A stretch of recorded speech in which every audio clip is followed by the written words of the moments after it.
Umaasa ang mga senador na lalagdaan ni Pangulong Ferdinand R. Marcos Jr.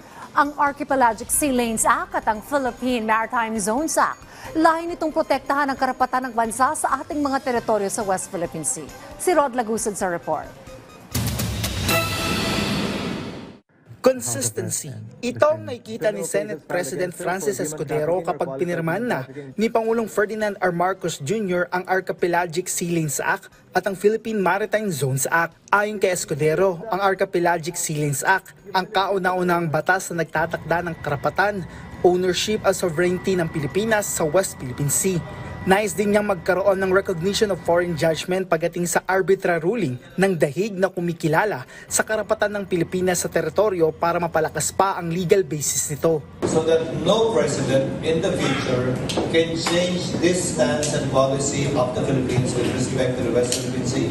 That means to say no president can trifle with this position or set it aside, because under our constitution, the main function of a president is to execute our laws.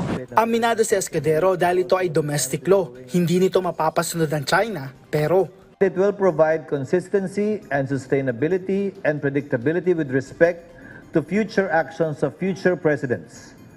That we will not see what happened in the previous administration where the Philippines' rights, sovereignty, and interest over this area were diluted. Dagdag pa ni Escudero, pagdating sa China, hindi opsyon dito ang pagkakaroon ng giyera. Nandyan anya para magpatupad ang Philippine Coast Guard na siyang magbabantay at magpapaalam na nasa teritoryo sila ng Pilipinas. Nilinaw naman ng Senate President na ito ay policy o framework bill na makakatulong sa Pangulo para ipatupad ang arbitral ruling at bagamat hindi budgetary bill, maaari pa rin itong pondohan. Samantala, pagdating sa pagkakaroon ng treaty sa ibang bansa, gaya na lang ng Reciprocal Access Agreement na isang bilateral defense at security pact sa pagitan ng Pilipinas at Japan, kung saan kasama dito ang pagkakaroon ng military training at operations.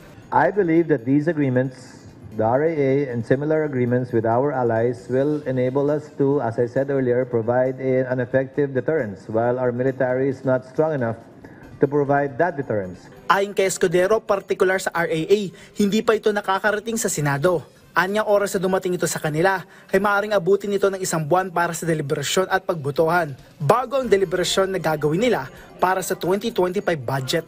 Rod Lagusad, para sa Pambansang TV, sa Bagong Pilipinas.